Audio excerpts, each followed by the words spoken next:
Okay, we're going to continue the discussion, but again, it's worth reminding all of us, and perhaps also just mentioning this for Congressman Deutsch, who wasn't here when we started the panel, that it's a French nuclear negotiator who actually said to me, Mark, there's no technical algorithm that can solve a strategic problem, and the strategic problem is the nature and the conduct of this Iranian regime.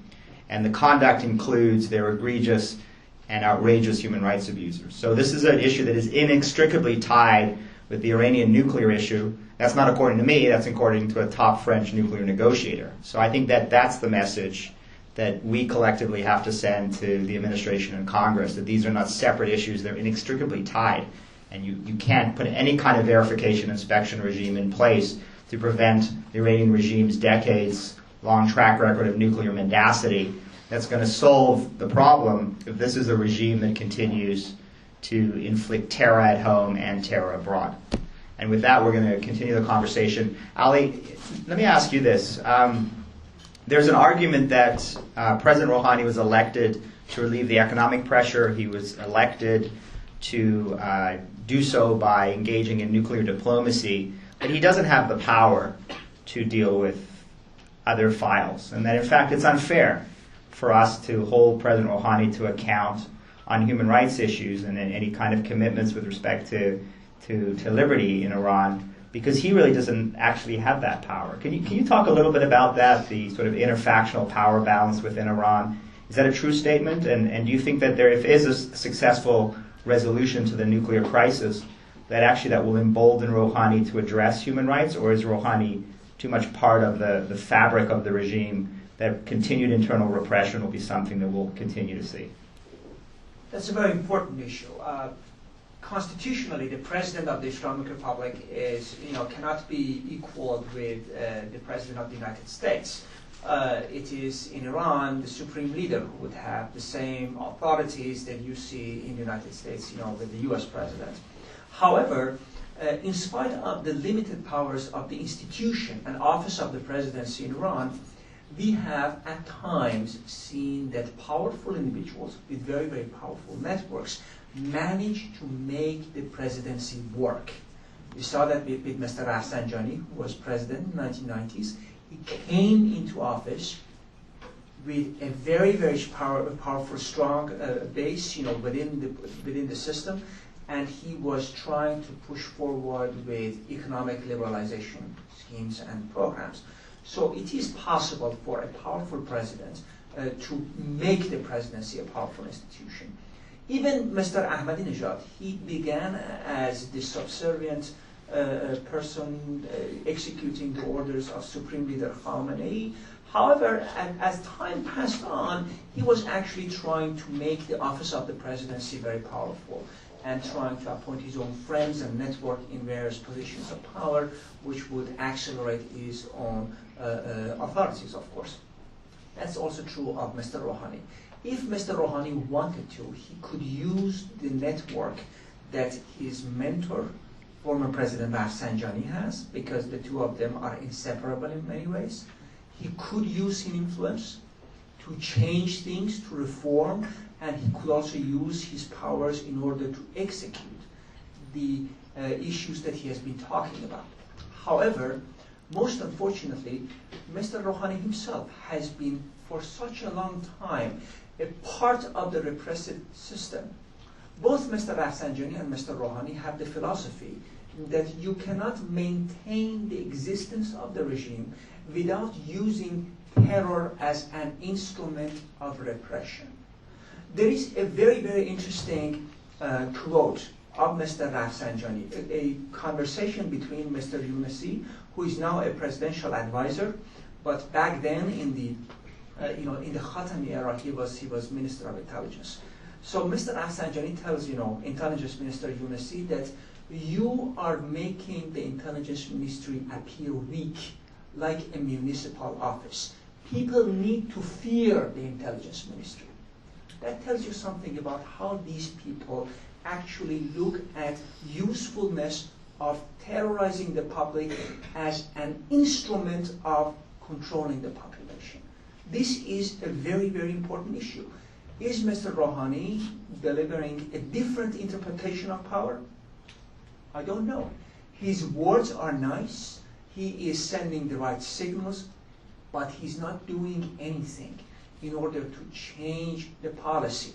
And that is what I think is and should be a source of concern. Okay, well, thanks, Ali. Also wanted to welcome Ambassador Dick Swett. Thank you for coming, and a former member of Congress, and has certainly a voice that's been missed in the corridors of power here on the Hill. We appreciate you coming. I want to speak to Arsham. Arsham, if you could speak to the issue of the LGBT repression in Iran. And I guess what I'm wrestling with are sort of two fundamental questions. The first is, why does the regime despise the gay community in Iran to this extent, that they literally are executing gays for the crime of being gay? And second, why isn't there just outrage globally about this? I mean, there is such a growing and incredibly successful advocacy movement in the United States and Canada and Europe that's been militating for greater acceptance of gay marriage and of gay rights. And yet, there isn't the same, I don't detect, and maybe you can correct me, but the sense of outrage that there is a regime in the world that executes people for what they perceive to be the crime of being gay. Where is the sense of just moral outrage? Why isn't Congress full every day, gay rights activists knocking on the doors of members of Congress and saying this cannot stand, this has got to stop? I think this outrage comes from exactly the same place as all the issues against religious minorities, or all the issues against the women's rights or other minorities in Iran. Because I think Islamic punishment code in Iran is on base of the Sharia law, which is that homosexuality is punishable by death. However, on the other side, transsexuals can do the operation in Iran for the sex change operation, and a lot of people are confused that how come Iran is supporting transgender community or not gay people. But I believe that they don't want to go into these conversations. I always repeated that when 7 years ago President Ahmadinejad were asked about homosexual, and he said that we don't have homosexual in Iran, it was a strong message from the government that we don't want to talk about these issues. The next question was about the women's rights, and he talked about women. But if it was like, if he confirmed that we do have homosexuals in Iran, the next question was about their rights, about their situation in Iran. So they don't want to get into these kind of conversation because fundamentally they have issues with the homosexual rights. And I think LGBT community in Iran is the most vulnerable community and minorities in Iran, because not only they have issues and they have persecution from the government side, but the society and culture are not supportive. And it's not society's fault. It's because of lack of proper education, and from the government side, media and anything. And there is a lack of information in Iran. And I was witness, and I received a lot of email that sometimes parents, they abandon their children. And when their children are being arrested by the government for being homosexual, and they are facing trial, they cannot do anything because it's about their honor. And I have a story in my mind that I cannot forget, that it was in 2004, in a city of, in a small village in North Iran named Agahbishe, a father burned his 18-year-old son because he was gay. And also he burned himself because he wanted to kill himself as well, because it was a dishonor for him to have a gay son. And I couldn't believe, it's several years right now, but I cannot forget that how come a father killed his own son to just keep his honor. And I think it is very, very, difficult situation. And a lot of people, have no option but leaving the countries and, just seeking asylum for just being, and having, basic rights. And also, I just wanted to briefly mention that in 2004, we had a survey that, and 45% of those people who changed their sex was not, were not transgender, they were homosexuals. And I think it was, it's kind of systematic, killing of people and, abusing these people, and they become a victim. Arsham, let me just push you a little bit on this, the second question, because I think it's critical. And again, I think there may be a simple answer to this, which is, Mark, it is going on, you're just not aware of it. But the question I have for you is, where is the moral outrage from the LGBT community in the United States and Canada and Europe over what effectively is not just endemic intolerance, which is something that unfortunately we see everywhere, but is government-sanctioned murder of people because they are gay. Where's the moral outrage? Are people knocking on Congressman Deutsch's door and the door of 535 members of Congress and saying, we members of the LGBT community draw the line. This is unacceptable, and the United States government has to use all its authorities to stop this murder of Iranian gays. I think it's because of the patriarchy system. In Iran, men have basically in the law and everything, men have more power than women. And it's my own theory that since in Islam that men have more power than women, and women are a kind of sexual satisfaction device, not anything more, and they have a more harsh and strict law against male homosexuality than female homosexuals, because when they believe that a man come to the a women position, it's a dishonor for the all manhood and it should be killed. But for the women, for the third, 3 times they flog them for 100 lashes. And I think it's a sign of tolerance that punish this person. Maybe it's became a good person and deliver sexual satisfaction to manhood. And the second time, third time, no, it doesn't work. Kill this person. And I think it comes from the patriarchy system. No, I understand that, but I'm going to push you again. Where's the outrage in the West? Where's the outrage in the United States and Canada? Maybe this is more a rhetorical question, and I'll leave it at that. But again, I think this is there's clearly it's government-led, it's systematic, it's outrageous, and yet I'm not hearing enough from the global human rights community and the LGBT community about this, and this is something that they should be advocating for and ensuring that the United States administration does not let this Iranian regime off the hook writ large on all its human rights abuses. I think that the LGBT community in the United States and Canada, with which we're both familiar, has an incredible energy and incredible advocacy skills. I would hope that they would adopt this issue with the same kind of intensity that they've adopted others. But let's move on in terms of timing.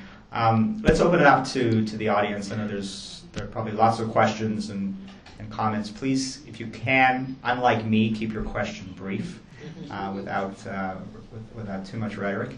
And we've got a microphone. Okay, so I'm going to since I'm nearsighted and can't see anybody out there, I'm going to let Aaron actually go around and select you.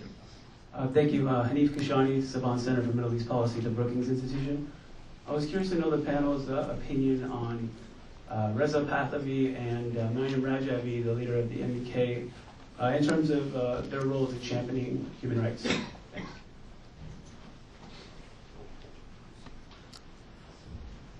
Absolutely. In any opposition group which is trying to present itself as an alternative to the regime currently in power in Tehran, needs to have policy proposals concerning the human rights question. And I certainly believe that we Iranians abroad also need to reform ourselves. If we, now I'm not even talking about, His Royal Highness Mr. Pahlavi, or the MEK organization. Even in our own families, if we do not have a democratic behavior in the family, if the family is patriarchal, how can we expect that the next regime in power in Iran would be a regime respecting human rights? So I think that the reform should really begin with ourselves as individuals and the family, and then we can move on to political parties and social groups.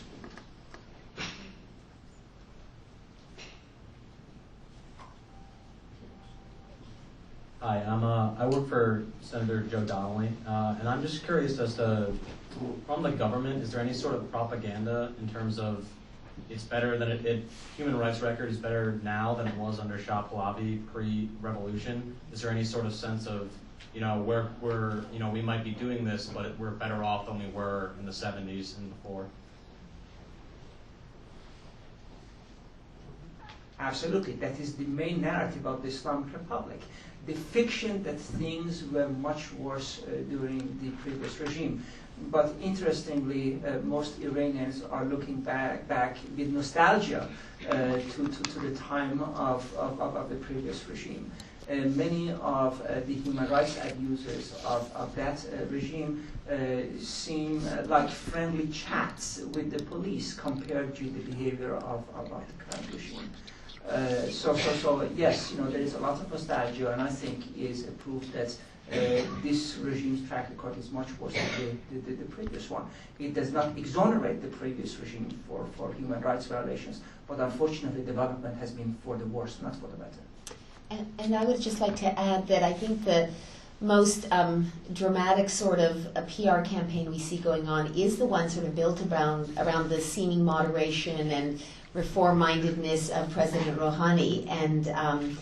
And I think there's an enormous danger that we are buying it hook, line, and sinker. And I sometimes find myself scratching my head. I mean, this is an individual who we actually have recordings of crowing about his ability to have successfully sort of deceived the West about the nature of the Iranian nuclear program for years while it was being developed. And so, I've often heard the phrase used when President Rouhani, has visited the United States that he's engaging in a charm offensive. Well, I think some of us find it more offensive than charming because we are focused on the facts on the ground in Iran relative to the mistreatment of their own people. And so, obviously propaganda big time both domestically and internationally is a huge part of what the regime is about. And, some of us have to be the skunks at the party who keep saying, let's take a whiff of what's actually going on. Let's not smell the roses, but let's smell the very disturbing stench of pervasive, widespread, and egregious human rights abuses. And, again, I think, the point that you made is so critically important. The credibility of what Iran says relative to any possible nuclear deal has to be seen through the lens of and informed by the nature of the regime itself and the way it is treating its own people. We have been down the road for nuclear deals in the past with some very bad regimes, and it turned out that the good part of the deal we thought we had, we didn't have. And so we've just got to be incredibly vigilant in that regard. Well, Kurt, let me push back a little because I think that there's a view amongst folks in Washington, certainly in the administration, on the Hill, that we are engaged in nuclear negotiations with this regime. It's incredibly complicated, centrifuges and plutonium and enrichment, and this is very confusing and very tough. And in fact, we may be even heading for a diplomatic train wreck based on recent reports from Geneva. So why would we complicate what is already a very complicated nuclear negotiation with an insistence that the Iranian regime comply with its obligations to its own people? And this isn't the Cold War, this isn't the Soviet Union, this isn't Helsinki, this isn't Jackson Vanik. That was a long time ago where we linked arms control with human rights. This is the 21st century. We're much more sophisticated, and now we should be negotiating over centrifuges, not over abuses. Well, I'll push right back, if I may. Was it William Faulkner who said the past isn't dead, it's not even past? And I think recent events in Ukraine and other parts of the world might cause us to reflect on the wisdom of that particular quote. But I think that I would push back on your initial premise that the negotiations are very complicated.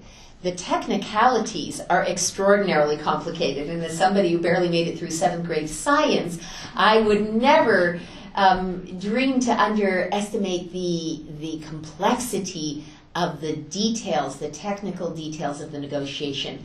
But I would also suggest that the very most important part of any negotiation is extraordinarily simple, and that is, are both parties acting in good faith?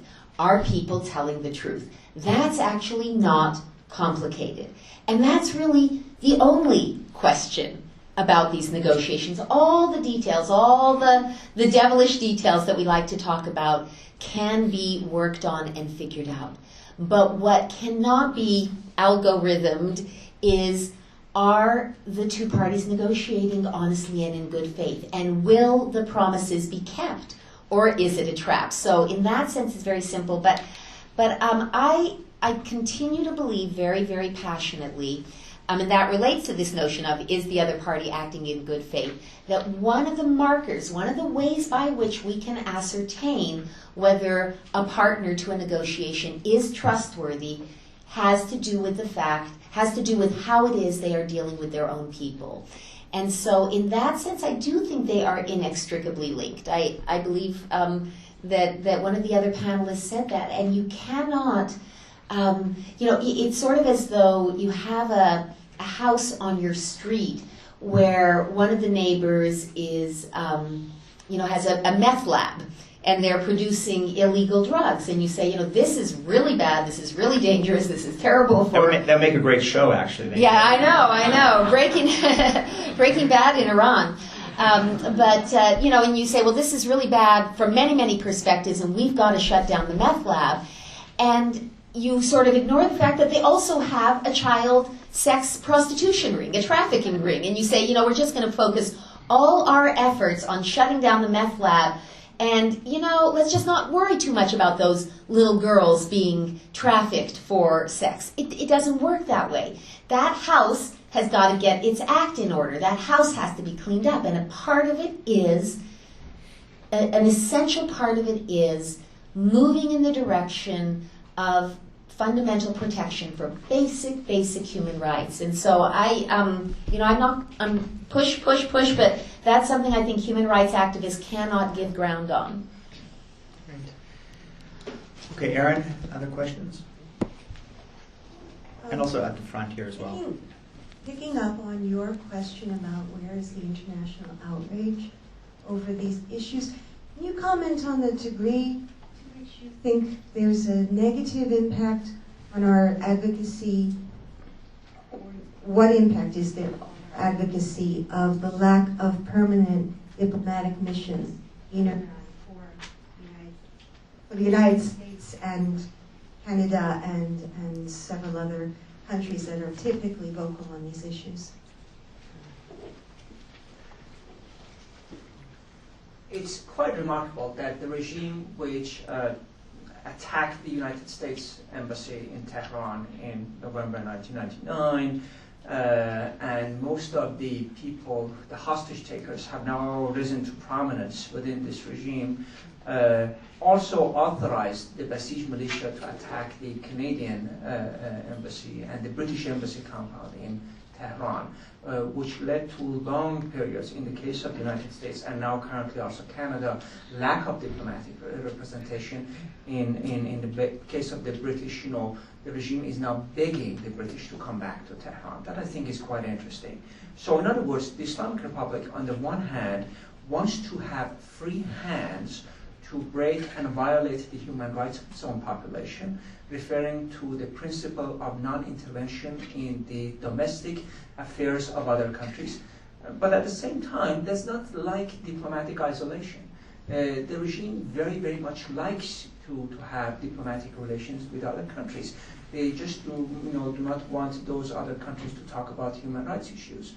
And I try to explain this. I think that the reason that they are concerned about this human rights issue is that they look at fear and terrorizing the domestic population in a very instrumental way. They see it as a means of controlling the population, and therefore they would, they very much like to keep the issues separate from each other.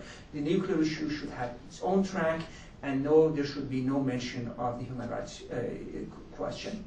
So actually, if more countries were talking about human rights violations in Iran and would threaten to empty their embassies and no longer have diplomatic presence on the ground in Tehran, it could actually have a positive impact on the leadership, because the leadership at any cost likes to avoid diplomatic isolation. Well, it's interesting, Ali. I mean, it would be an interesting idea that if the United States and Canada and other countries insisted that the only diplomatic presence they're going to have in Iran is they're going to send a human rights commissioner to basically be the sole diplomatic representative of that country in Iran. I think that would be it'd be interesting to see how that resonated within the country and what that would do to the leadership.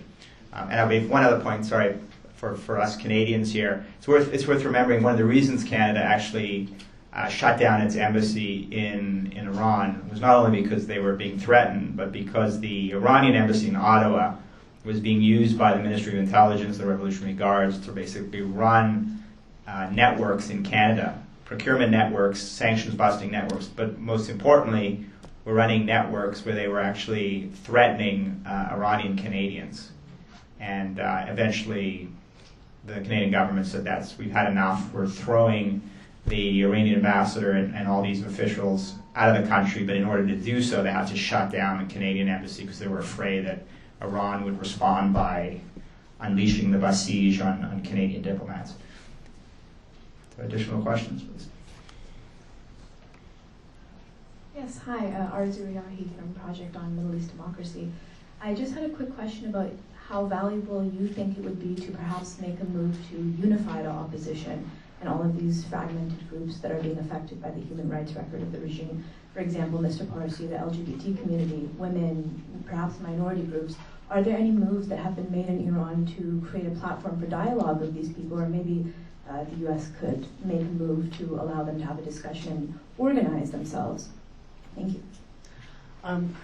I think it's very valid your point, and it's we need exactly an international solidarity toward the human rights in Iran, and as you said before, one of the reasons sometimes I read a lot of news especially for the Iranian news agencies, and one of the reasons that they just hold the conversation is that just put the blame on the other side. For example, I remember that several times, it was in statements and resolutions to stop execution in Iran, and as you mentioned, Sakineh Mohammadi, who was, sentenced to stoning, they wanted to, for example, the United States, or, they wanted to stop the execution. And what was the response? That the United States of America has an execution itself. So why you ask us to stop execution while you have it? I think it's, and also, for the LGBTs, the reason is that we don't have a perfect LGBT rights in the United States. So it's a challenge, to have equality in gay marriage. And I think, especially right now, from the 5+1, I think they have to include human rights and be united in all the countries. And just, again about the Canadian, Iranian embassy in Canada, I supported that idea to not having an embassy in Canada, because I didn't want to be monitored. I escaped Iran and just wanted to have my rights and freedom, but I didn't want to have an Iranian representative, just monitoring me. And I think it's an initiative that the other countries has to consider as well. I'm not saying that they have to isolate Iran and make another North Korea, but I think they have to be serious that this is the rights, this is the human right, and the Iran signed the UN resolutions to respect, for example, children's rights, women's rights, and they have to be responsible. Actually, Katrina, I was wondering if you could comment on something that's known as the Lautenberg Amendment. We've certainly heard from great leaders of Congress today, and Senator Kirk and Congressman Deutsch, and certainly Congressman Lantos, who is truly a remarkable leader on these issues. But I also want to pay due respect to Senator Frank Lautenberg of blessed memory, who was also a leader on these issues. Could you talk a little bit about the Lautenberg Amendment and its importance? Yeah, the Lautenberg Amendment is a terribly important tool for persecuted minorities trying to flee very, very dire circumstances, particularly Iranians. Basically, the Lautenberg Amendment, which dates back to the 1990s, creates a presumption of eligibility for the members of these historically persecuted minorities seeking asylum, so that their applications to come to the United States can be fast-tracked. And this is particularly important for individuals fleeing a country like Iran, where we do not have diplomatic relations and where we don't have an embassy where they can go directly to apply, because they have to seek asylum in the United States through third-party countries that agree to act on our behalf in a place like Iran. And so for those host countries to be willing to grant the initial visa, it gives them a high degree of confidence that under the Lautenberg Amendment, these historically targeted and persecuted minorities are fast-tracked. It makes them less reluctant to move forward, to let those people have the visas they need to get out of threatening and dangerous situations. So the Lautenberg Amendment is a very, very important tool, and we at USCIRF would like to see it permanently adopted, because my colleague from USCIRF is here with me, and she knows the details about this legislation better than I do. But currently it has to be reauthorized and readopted on a regular basis. And this should be just permanently adopted so that that protection is in place. But it's one of those little-known tools that has been incredibly important and effective for individual victims of persecution, and something that very much merits ongoing and continued support. And Katrina raises an interesting point, the idea of little-known tools. There are so many authorities right now under U.S. law, both by executive order and by legislation, that provide tools to those of you in the human rights community to hold Iranian officials accountable. And again, there's a temptation to want to always introduce more legislation and more executive orders, but the existing authorities are extremely powerful. And I think, as Katrina had said earlier, many of those authorities are just sitting in the desk or sitting on the shelf collecting dust. And it's absolutely critical that we hold the administration's feet to the fire on using these authorities in ways that will help, I think, advance nuclear diplomacy, actually, and certainly advance the freedoms and liberties of the average Iranian. Aaron, anybody else? Questions? Hi, Aram Hassani from Advanced International Studies. This is for the panel, I guess, individually. If you were to add one more item on the negotiating table in Geneva to improve human rights, what would that item be? Great question. It's a great question. So the Helsinki process, the diplomacy between the United States and the Soviet Union was to begin with an arms control agreement, which then also was given a human rights dimension, which in reality liberated many political dissidents in the Soviet Union and made a better climate for political dissidents in the Soviet society. That, I think, is something which should have been done. I honestly am not sure if that could be done right now, because we are at this stage of the nuclear negotiations with the Islamic Republic, but it should have been the move to make when the United States and the 5+1 group were initiating the process of negotiations with Iran. And of course, I'm not saying gay marriage, but the one thing if I want to add to agenda is to put pressure to abolishing execution and stop any kind of execution, and following like Turkey. Turkey is a Muslim country, but they don't have execution.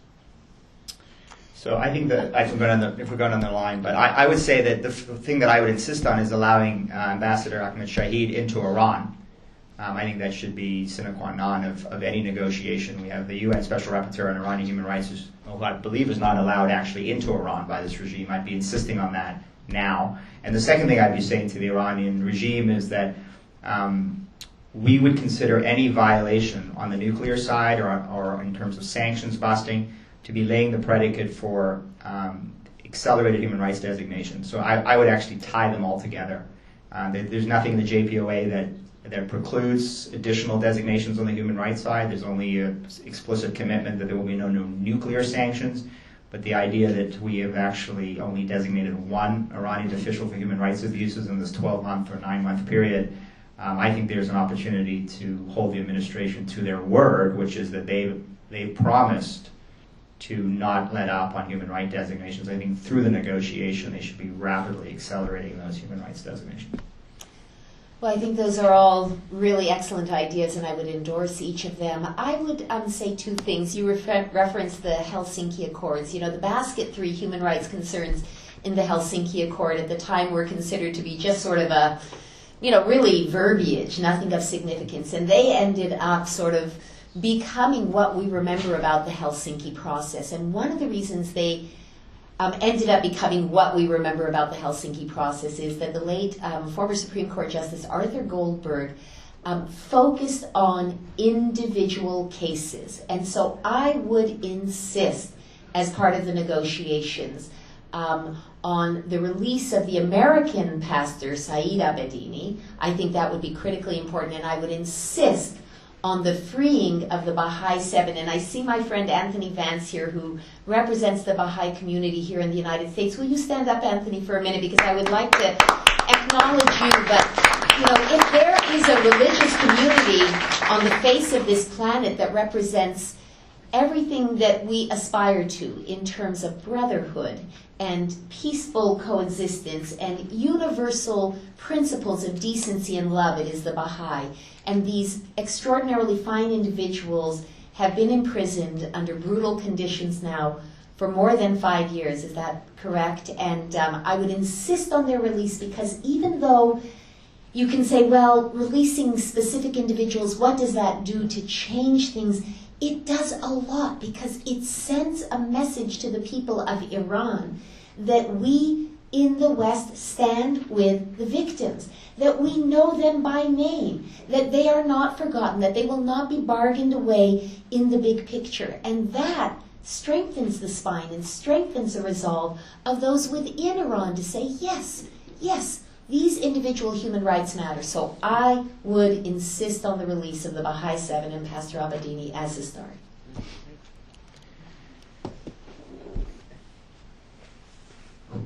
Thank you.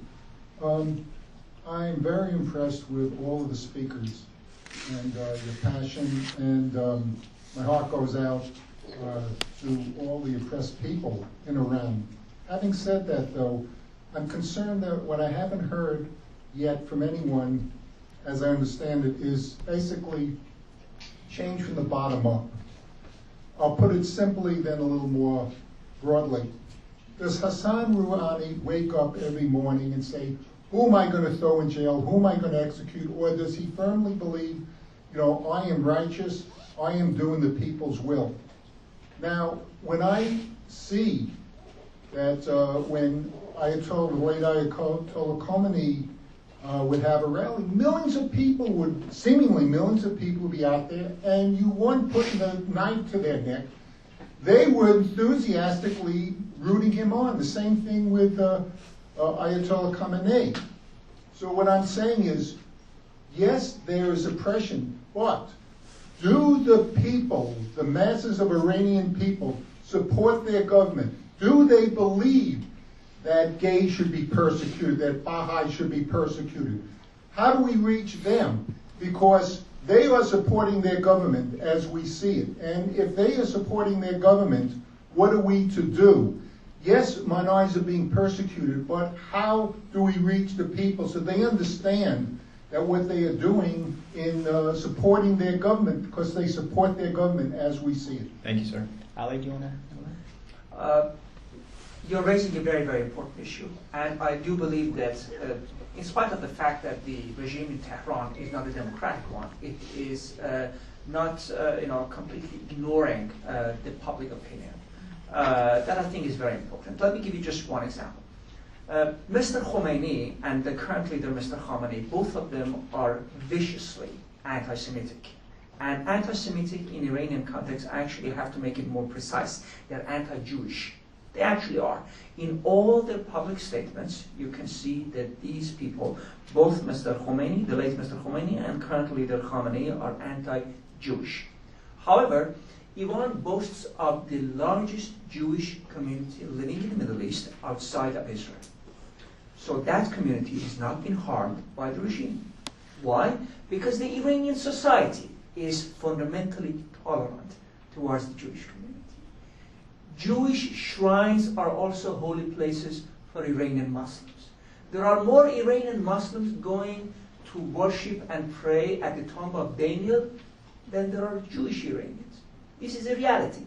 And because there is public support for Iranian Jews, the regime cannot take the liberty of doing anything against the Jewish community. Well, Ali, could I just interject? I mean, want you to comment on, I mean, there certainly have been reports that Iranian Jews have been accused of being spies and agents of the Mossad and have been actually executed based on those accusations. Now, I think your point is that for the most part, the community gets a certain level of protection because most Iranians don't share the vicious anti-Semitic views of their leaders. But there have been instances of in the entire persecution history of the Islamic Republic, one Jewish citizen, Mr. El-Ghanian, was executed.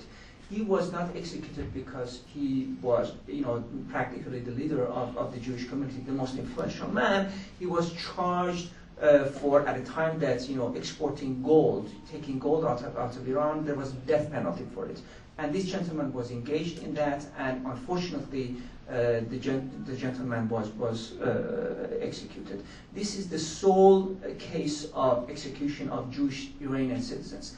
The case of Jews who were accused of engaging in espionage for Israel, thanks God, was solved. And I'm telling you, the reason that the regime could not continue with the case and harass Iranian Jews in their daily life is because they are a part of society. The society supports them.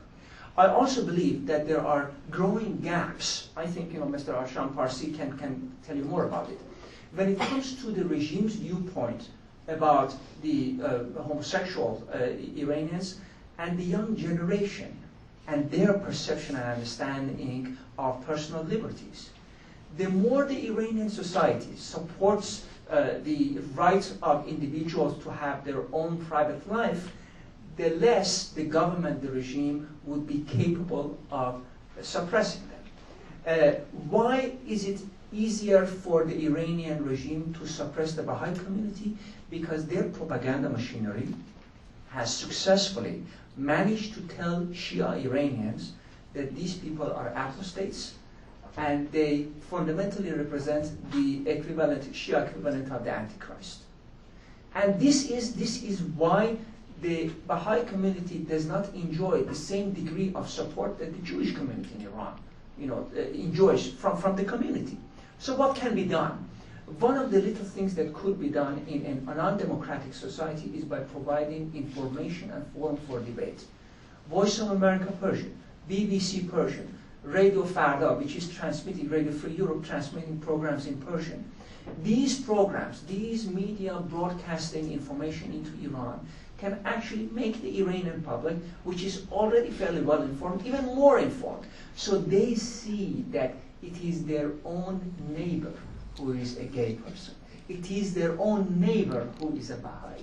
It is their own neighbor who is a convert to evangelical Christianity, and only because of those reasons is suppressed by the government. When Iranian people find out about that, it would be, and begin supporting their own neighbors, it would be much more difficult for the regime to target those audiences. And I just wanted to, if I may, to just make 2 points. One, it's the worst case scenario is that a minority, a suppressed minority, between a Persian and another minority, because we're speaking a lot about Baha'is, but we have a lot of Baha'i LGBTs who were abandoned by their community. So because they're not pro gay rights as well. And the other issue that I wanted to make, I think I could take a liberty of talking on behalf of so-called Islamic Republic of Iran's children, because I was born after the revolution. We don't have any other choices. Sometimes for the election and anything in Iran, some people call for boycotting the elections or not participating, but I talked to a lot of my, young fellow LGBTs or non-LGBTs in Iran, but there's no other options. Just if we talk about, the Shah time and in the future, we were not at the Shah time. We don't know what was the experience. And right now, the only thing that we have is the government, and we have to do something.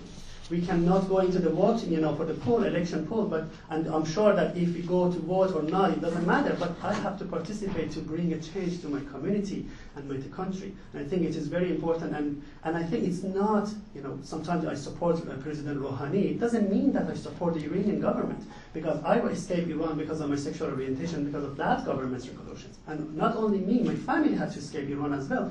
But I think it's a choice between a bad choice and a worse choice, and the Rouhani is a bad one. So we have to just work and try to bring a change to the country. Okay, I think we have time for one more question before concluding remarks. Hi, my name is Marjan Keep for Greenblatt. I'm here together with some colleagues from a new organization called the Alliance for Rights of All Minorities. Today in this room we have representatives from the Baha'i, Sunni, and the Jewish community, and I want to thank you for not only hosting this important discussion, but I also want to thank people who actually care enough to be present here today to listen to what's happening in Iran. It's definitely difficult to get people's attention when it comes to talking about minorities and to talk about human rights, because, as you know, most of the attention has been focused on the nuclear issue. I was going to ask you about Iran's maturity for a democratic system, but I think that given the last question that was presented, the question really answers itself, in that under the current system of Iran, as you said, the choices are between a bad and a worse choice. And look at the movement of Iranian people. Look at their desire for free elections. But that is not really an option. On the matter of executions, we have actually people in this room whose family members have been executed. And when this crime happens in the country, the same way that someone said minorities are persecuted more because not only their religions are criminalized, but also the society does not accept them. The same way, I'm sorry, I'm going along. But in the same way, when people are executed publicly, we are also making executions and killing an accepted, tolerable matter. And that is really going in the fabric of the society, and it's really degenerating the potential for the future. I also want to mention that when we say let the people of the country choose their own leaders and live as they live, we are lowering our own standards for human rights, and we are lowering our standards for humanity. I think we should want better than that for ourselves and for the world. Thank you. Well, thank you very much. Actually, that's a great concluding remark. Thank you. You saved me from having to make one, and you certainly made it with a lot more eloquence and passion. So I wanted to, first of all, thank Foreign Policy Initiative and Bobby Zarate, who I think is here, for co-hosting this. I want to thank the panelists for their passion and their commitment. I want to thank all of you on a busy day with so many other issues dominating the headlines and dominating your inbox for coming out and being concerned about this. And I would just leave you with this final word, which is, again, just to repeat what I've said over and over again. You have the authorities. You have the instruments.